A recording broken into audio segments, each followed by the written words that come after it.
নির্বাচনের প্রাক মুহূর্তে তেলিয়ামুড়া থানার নিকট অবস্থিত বিদ্যুৎ দপ্তরের অফিসে সোমবার রাতে হাত সাফাই করে নিল চোরের দল।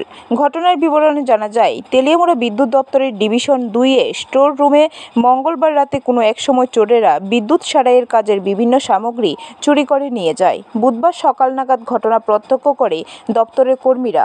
তেলিয়ামুড়া বিদ্যুৎ দপ্তরের ডিভিশন 2-এর ম্যানেজার আনুরুদ্ধ দাসের বক্তব্য অনুসারে জানা যায়, মঙ্গলবার রাতে নাইট ডিউটিতে যে সমস্ত স্টাফ ছিলেন ওনারা রাত আনুমানিক 3টা নাগাদ অফিস কক্ষে ছিলেন। সম্ভবত এরপরেই চুরির ঘটনা সংঘটিত হতে পারে বলেও জানান। এখন প্রশ্ন হলো, তেলিয়ামুড়া থানার নাকের ডগায় অবস্থিত বিদ্যুৎ দপ্তরের অফিস, সেই জায়গায় চুরি রাতের তেলিয়ামুড়া কতটুকু সুরক্ষিত? এর উপর আবার নির্বাচনকে কেন্দ্র করে রয়েছে বাড়তি সুরক্ষা। এরপরও চুরির ঘটনায় চিন্তিত বিভিন্ন মহল।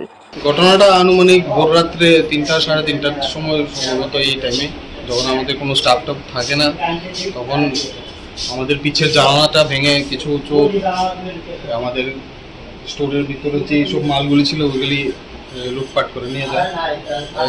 বিগত কিছুদিন আগেও এই ধরনের দুর্ঘটনা হয়েছে আমাদের সাথে, এবারও সেম টাইপের একটা ঘটনা ঘটলো।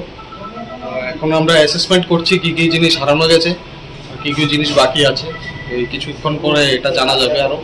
আমরা আরও ভালো করে তদন্ত করে দেখছি। আমাদের যে মেইন স্টোরটা ওটাও খোলা হয়েছে, কিন্তু ওটার থেকে আপাতত এখনও কোনো মাল সরানো হয়নি ধারণা করা হচ্ছে, কারণ মালগুলি আনইনট্যাক্ট আছে।